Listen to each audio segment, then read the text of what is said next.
इंग्रज जेव्हा या देशातून गेले 750 जहाज भरून त्यांनी नेले. इतका लुटला लोकांनी देश.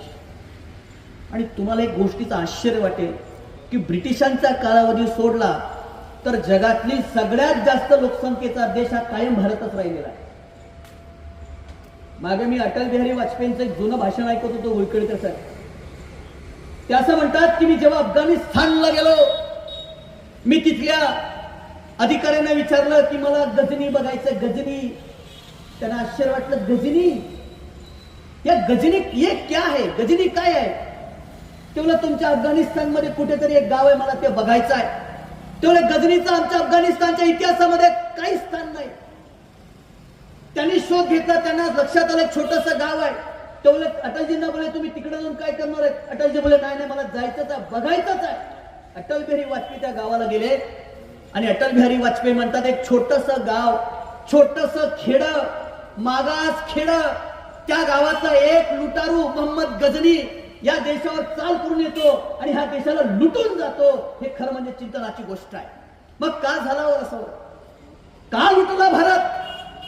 त्याचं कारण असं आहे या देशावर राज्य करण्याचं सगळ्यात मोठं परक्याने राज्य करण्याचं कारण काय असेल तर इथली जाती व्यवस्था आहे. इथल्या धर्मशास्त्राने या देशातल्या बहुतांश लोकांना तलवारी उचलण्याचा अधिकारच दिला नाही.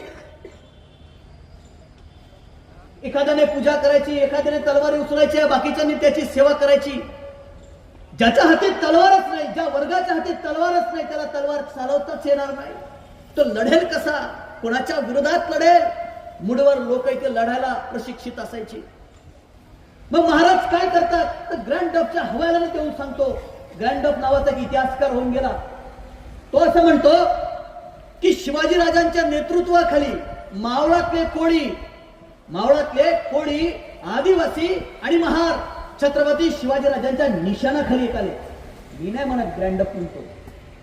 एक पुन्हा एक इतिहासकार आहे बखरकार आहे त्याचं नाव इब्राहिम खान. त्याचा एक ग्रंथ आहे तारीखी इब्राहिमी. त्या ग्रंथामध्ये तो असं म्हणतो की मराठ्यांचे सैन्य हे प्रामुख्याने मराठा कुणबी वाणी लोहार सुतार महार आदिवासी व अन्य हीन जातींनी बनलेले आहे. हे त्याचे शब्द आहेत. बरं जुने बखरकार असं म्हणतात की शिवाजीने बरीच हलकी पोरं जमवली. अभ्यासू लोकांना कळेल मी माझ्या शब्दाचा अर्थ काय तो. याचा अर्थ काय आहे की शिवाजी राजांनी इतिहासामध्ये पहिल्यांदा या देशातल्या या राज्यातल्या 18 पगड जातीच्या लोकांच्या हाती तलवारी दिल्या. ज्याला धर्मशास्त्राप्रमाणे लढण्याचा अधिकार नाही झुंजण्याचा अधिकार नाही त्यांच्या हाती तलवारी दिल्या.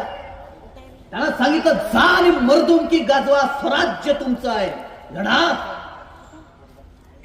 आणि म्हणून बाले किल्ल्यामध्ये अस्पृश्यांना प्रवेश मिळायला लागला. शिवरायांचं हेर खातर रामोश्यांकडे आलं. ह्या छोट्या जाती आहेत. छत्रपती शिवाजी महाराजांच्या सिंहासनाची चादर बदलवण्याचं काम एका मेहतर समाजाच्या माणसाकडे होतं.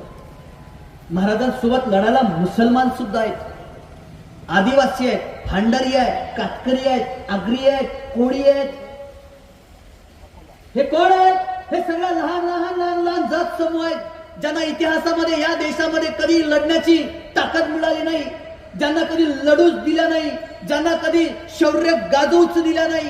ही माणसं शिवाजी राजांनी एकत्र केली आणि सांगितलं जातीवरून भेद केला जाणार नाहीये. विष्णुमय जग वैष्णवांचा धर्म भेदाभेद भ्रमामंगळ हा विचार शिवाजी राजांनी संतांचा घेतला आणि सगळ्या लोकांना सांगितलं जा तुम्हाला मी समतेची वागणूक देतोय. जो पराक्रम गाजवेल मी त्याला वतन देईल.